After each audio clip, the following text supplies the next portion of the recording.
So, to summarize, corporate tax laws favor debt financing over equity financing. There's just a tax shield associated with debt. Interest is tax deductible, dividends are not.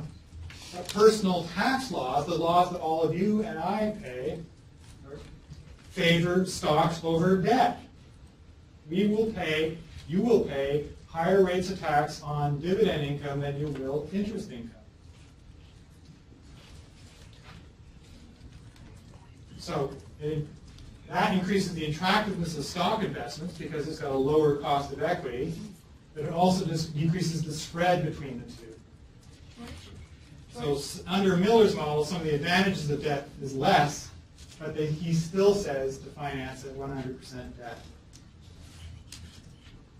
George? Yes? Sorry, I think we got a little bit confused because you said even after introducing personal taxes that I think you said still favor equity over debt. Is it supposed to be that even introducing personal taxes that the advice is still the same, to favor debt over equity? Miller, let's go back to where we were at. Eminent no taxes says capital structure is irrelevant. Debt is irrelevant. Okay. M&M with taxes says firms should have 100% debt in their capital structure because there's a tax advantage to debt and there isn't one to equity. Miller says also finance at 100% debt. It's just that the value, the incremental value of getting from 0 to 100 isn't as great as it is under M&M. Okay.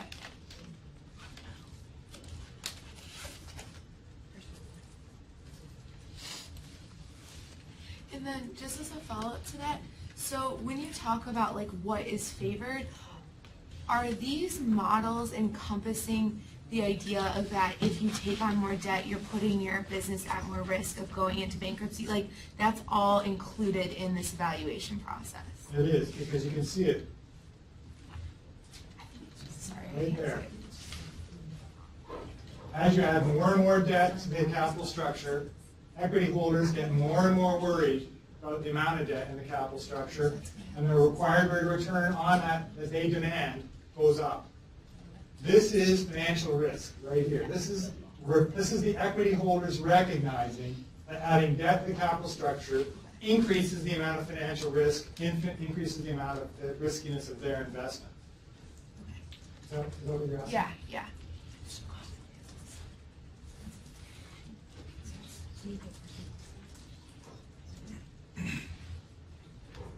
So, this is the summary. This is really what you need to know about M&M. M&M without taxes, capital structure doesn't matter. With taxes, 100% debt. Miller with personal taxes as well, also 100% debt. So what's the problem with these three findings? You guys spent 26 years developing these things. It's not fair what to do. Pardon? Doesn't tell us what to do. Doesn't tell us what to do. It's never going to be. It's never going to fall into one clear category. So it's going to be a combination. What will be a combination? The situation that your firm faces, or the yeah. Okay, let's come back to it. Cecily. I was just going to say, doesn't it also assume all costs of debt is the same, that it's consistent?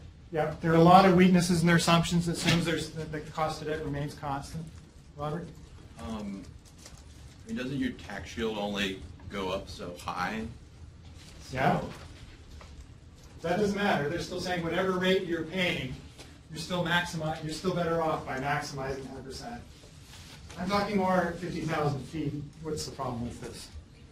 The problem is that we are assuming that we will be able to pay the debt payments perpetually. So it's ignoring financial distress and bankruptcy and all that. So that's one big problem with it. And I guess that is a conclusion from what I was really trying to ask is, do we see this in the real world? Do we see any firm on earth financed with 100% debt? I mean, there might be a mom grocery store somewhere, I don't know. But certainly any large organization, these models just do not reflect reality. There is no such thing as a 100% debt ratio. So that led everybody to, well, we don't follow, firms do not follow M&M about 3%. In fact, even today, they go up and down over time with the economy. The debt ratios for most organizations in the United States are around 40%. However, what is clear is that after M&M published their research, the amount of debt in corporate capital structures went up, so they had a big impact. So if the firms do not follow 100%, why not? Well, one of the reasons is what Jorge just said, financial distress costs. As you get further and further across, in terms of the amount of debt in the capital structure, as you get closer and closer from 60% to 70%, 80%, 90%, what does that mean? What's happening? Your monthly payments are gonna get larger and larger. Your monthly payments are gonna get larger and larger. Your debt costs, servicing costs are getting higher and higher, and the amount of financial risk that you're going to get, you're imposing, is going to get higher and higher. So what are some of the tangible costs of financial distress?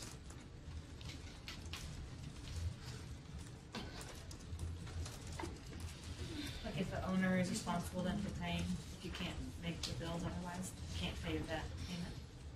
Yeah, I mean, essentially, that's right. So what you said, if you can't make the debt payments, sorry, what you said. Then the owners are personally financially responsible. The owners may be personally financially responsible for coming up for the debt payments themselves. That will bring about lawyers' costs, perhaps bankruptcy proceeding costs, perhaps accounting costs. So these are very real. Financial distress is not an abstract concept. It is a real phenomenon. And so one of the things that Jorge mentioned that M&M ignored was financial distress costs. The other thing they ignored are agency costs, which essentially is as managers use more and more debt, shareholders become more and more nervous and more inclined to monitor what management is doing. So if a firm has no debt, most shareholders are more or less willing to let management go to town and do whatever they want because there's no financial risk. As they introduce more and more credit, more and more debt financing, they want to give more careful attention to what managers are doing, and these are called agency costs. So those costs essentially are offset the value of debt financing. So the value of a levered firm equal the value of an unlevered firm plus the tax shield. But once we take into account the agency costs and the distress costs, what this trade-off theory says is we've got to incorporate those into the model. That you just cannot increase the amount of debt to 100% and not realize that financial distress costs and the costs of monitoring what management are doing are going up. So now what this model says essentially is that leverage, the optimal capital structure, is a trade-off between the tax benefits of more debt financing and the costs of financial distress and agency. So this is, again, nice little graph. I think this is always easy to look at graphically. What it's saying here is that as the amount of debt goes up, the required rate of return on debt goes up, so does the required rate of return on equity. But the concrete cost of capital is a U-shaped curve. So going down the U-shaped curve, what's happening? Why is this going down? Keeping in mind that we're talking about a trade-off.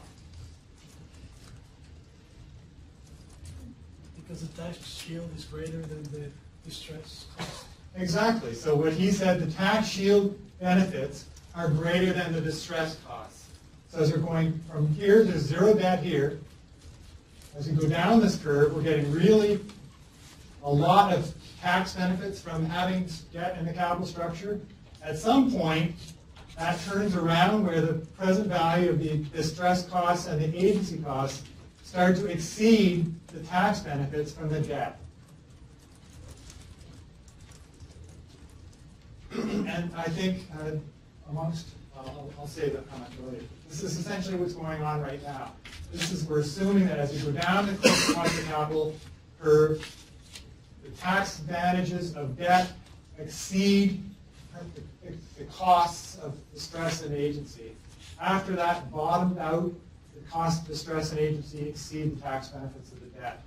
The optimal capital structure is at the lowest cost of capital, which is the point I think was made last week when we were talking about the case. Okay, I'm going to stop. Questions about the trade-off model? George? How are the estimates for financial distress costs and agency costs? Like, isn't there some uncertainty in those numbers too? There's a lot of uncertainty in them. I mean, any organization that's been through bankruptcy proceedings can probably give you a pretty good estimate of what it's cost them to do so. But then there are different levels of bankruptcy as well. So different levels of bankruptcy will have different levels of cost. The agency... Do they use like an estimate for their industry or something, or? Again, I think I don't want to over-assign accuracy and practice to this model. You will not see managers sitting around saying, what are the present value of our financial distress costs? Really what we're trying to do is explain management behavior. And managers realize that at 0% debt, there's no financial distress costs. As we increase the amount of debt, we get some real tax advantages, but at some point, those advantages are starting to be outweighed by the possibility of bankruptcy and the increased monitoring costs. And that may be things like more frequent meetings, more frequent reporting, more stringent covenants imposed on management behavior. How you cost all that, I don't know. And I don't think it's not. Well, it's not practical, it's not realistic to talk about that. It's the point that the thing is you do not see firms funded as the capital structure is 100% debt. You see very few at zero.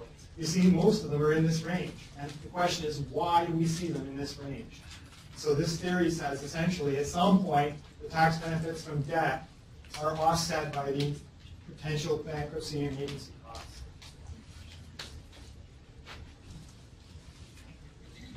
So the trade-off theory, and I think really this is one that the theory that has the most widespread appeal these days, is that there's too little or too much debt is bad.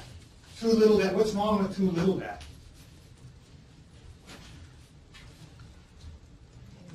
Return on equity is low. Yeah, you're not leveraging, he said that the return on equity is low. So you're not leveraging the return on equity. If you have no debt, then you have no leverage. You're not leveraging the return on equity. So your shareholders are not getting the return on their investment that they could be getting with some debt.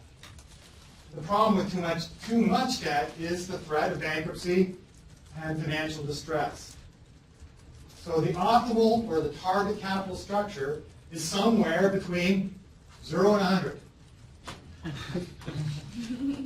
And for, Yeah. so that's a perverse comment. If you're in a large hospital, the optimal capital structure is probably between 40 and 60%. If you're in a small hospital, it's probably between 10 and 30%. But you ask me to prove why that is, give me an algorithm, I can't do it. No one can. All I can tell you is that's what it is. And it's folks like you who have made that what it is. Your predecessors have gone out and are running these places and they said, we're going to have 30% debt in our capital structure. You ask them to explain how they got that number, they cannot. So the implications are, if you've got low business risk, you've got lots of buildings and equipment that you can use to pledge as collateral, and if you've got a high tax rate, then borrow more. If you've got high business risk, if you've got intangible assets, if you've got a low or zero tax rate, borrow less.